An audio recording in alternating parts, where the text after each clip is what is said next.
आग धधक रही है। पीओके में सरकार, सेना, पुलिस और प्रशासन के खिलाफ लोग सड़कों पर हैं। एलओसी खोलने की मांग कर रहे हैं ताकि वहां के लोग हिंदुस्तान आ सके।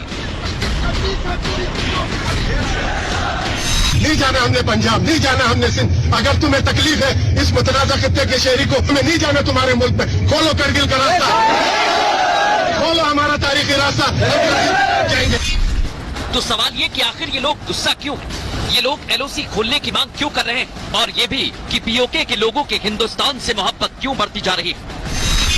ये सवाल इसलिए अहम है क्योंकि पाकिस्तान पीओके को अपने कब्जे में रखने की भरसक कोशिश कर रहा है। सेना और पुलिस का जमकर इस्तेमाल कर रहा है। वहां की डेमोग्राफी चेंज करने की कोशिश कर रहा है। साथ ही साथ वहां के लोगों की आवाज दबाने में कोई कसर नहीं छोड़ रहा।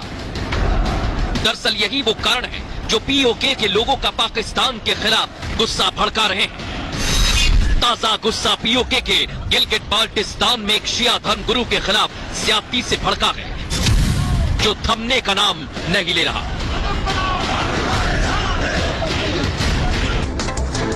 तो देखा आपने किस तरह से विरोध शुरू हो गया है और पाक सरकार के खिलाफ ये विरोध हो रहा है। लेकिन विरोध की वजह क्या है और अभी क्या स्थिति है ये भी जरा आपको समझा देता हूं। तो पीओके में पाकिस्तान के खिलाफ लगातार विरोध चल रहा है। पीओके में विद्रोह की आग धधकने लगी है।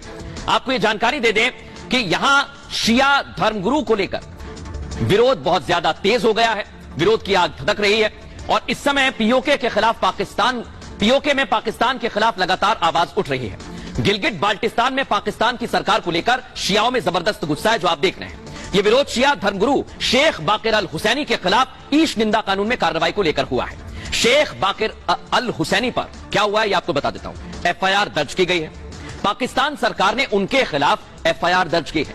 उन पर विवादित धार्मिक टिप्पणी के गंभीर आरोप लगाए गए। इतना ही नहीं, हुसैनी पर ऐतिहासिक शख्सियतों पर टिप्पणी के भी आरोप लगे हैं। हुसैनी पर सख्त कानूनी कार्रवाई की तलवार लटक रही है और पाक में ईश निंदा कानून बेहद सख्त है जिसे इसी साल देश भर में लागू किया गया है। लेकिन सवाल ये कि ईश निंदा कानून को लेकर कार्रवाई की जाएगी या नहीं। सवाल तो यह है कि कार्रवाई किसके खिलाफ की जा रही है, क्योंकि वजह क्या है यह भी समझना होगा। दरअसल ईश निंदा कानून के जरिए पाक में शियाओं को प्रताड़ित किया जा रहा है और इसी सिलसिले में शिया धर्मगुरु शेख बाकिर अल हुसैनी निशाने पर आ गए, जिस वजह से शिया समुदाय में उबाल है, बहुत गुस्सा है, क्रोध है और वो सड़कों पर है। जो तस्वीरें आप देख रहे हैं, पाक में शिया समुदाय सरकार के खिलाफ जमकर अपनी आवाज बुलंद कर रहे हैं। इतना ही नहीं, तो सवाल यह भी खड़ा होता है कि शिया समुदाय निशाने पर क्यों है और उनके धर्मगुरु के निशाने पर आने के बाद उनमें बहुत ज्यादा गुस्सा और क्रोध है।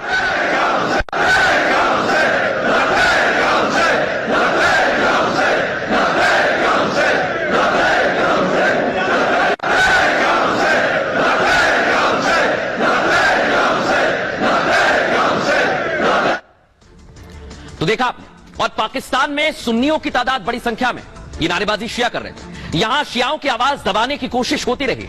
इसी वजह से शिया और सुन्नी हमेशा आमने सामने रहते हैं, लड़ाई झगड़ा होता रहता है और पाकिस्तान सरकार भी सुन्नियों का साथ देती है और पीओके में भी सरकार सुन्नियों के साथ है, जिससे शियाओं में काफी उबाल है, उनका गुस्सा बढ़ता जा रहा है। क्योंकि पीओके के गिलगिट और बाल्टिस्तान में शिया समुदाय बहुमत में है, यह आपको समझना हो, और यह बात पाकिस्तान की सुन्नी बहुल सरकार को खटकती है। इसलिए जब भी यहां शियाओं की आवाज दबाने की कोशिश होती है उसका जबरदस्त विरोध होता है, जो हम आपको दिखा रहे हैं। विरोध इसलिए भी होता है क्योंकि शिया समुदाय के लोगों का मानना है कि गिलगिट और बाल्टिस्तान में शिया समुदाय की संख्या कम करने की एक साजिश हो रही है ताकि वो अल्पमत में आ जाए और वहां भी सुन्नी समुदाय का दबदबा बढ़ जाए। ऐसे में शेख बाकिर अल हुसैनी के खिलाफ कार्रवाई ने आग में घी डालने का काम किया है। लाखों लोग सरकार के खिलाफ सड़कों पर उतर आए हैं। प्रदर्शनकारी शिया धर्मगुरु के खिलाफ कार्रवाई का विरोध कर रहे हैं। वैसे पीओके में पाकिस्तान सरकार का विरोध कोई नई बात नहीं है। यहां हर दूसरे तीसरे दिन सरकार के खिलाफ ऐसे ही प्रदर्शन होते हैं और होते रहे। सरकार के खिलाफ नारेबाजी और पुलिस और सेना के जवानों से झड़प यहां आम सी बात। गुस्सा इस कदर बढ़ गया है लोगों का कि पाकिस्तान से अलग होने की आवाज बुलंद की जा रही है, क्योंकि पीओके में सरकार नाम की कोई चीज नहीं। कानून तो भूल जाइए, मूलभूत सुविधाओं का भी अभाव है। स्कूल, अस्पताल की भारी किल्लत, बिजली है नहीं, सड़क, साफ पानी, रोजगार की कोई सुविधा नहीं है और यहां के लोगों पर तरह तरह के जुल्म ढाए जाते हैं। इतना ही नहीं, पाकिस्तान की सेना यहां लोगों का शोषण करती है और सेना और पुलिस महिलाओं की इज्जत से खिलवाड़ करती है। यही वजह है कि लोगों का गुस्सा बढ़ता जा रहा है, जो इस बार चिंगारी से आग में तब्दील होती जा रही है। यानी चिंगारी थी, अब आग में ये तब्दील होती जा रही है। तो ये आपने देखा किस तरह से बढ़ता जा रहा है गुस्सा। अब एक और महत्वपूर्ण बात है, इस मसले को लेकर क्या कुछ कहा जा रहा है वो भी आपको सुनवाते हैं। पीओके में क्या मांग उठ रही है वो जरा सुनिए। की इजाजत दे दी। ये याद रखो, अगर रास्ते में कोई गलत वाकया हो गया तो मौला अली को जरब लगी, तुम्हारे पैरोकारों ने मारी, लेकिन मौला ने जिन जिन को जरब मारी ये भी याद रखो, हम उसके पैरोकार हैं। तुम्हारी तरफ से एक जरब आई तो 2 जरब हमारी तरफ से नहीं।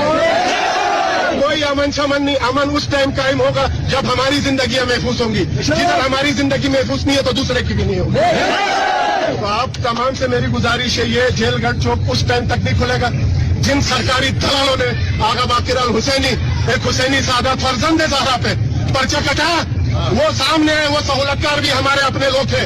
कोई चिलास का मौलाना इधर नहीं आया। मेरी तरफ से दी गई मौलाना फरमान वाली पे अभी तक दरखास्त पे अमल क्यों नहीं होता? तुम लोग अंदर बैठे हुए काली बेड़े भी सहूलतकार हो।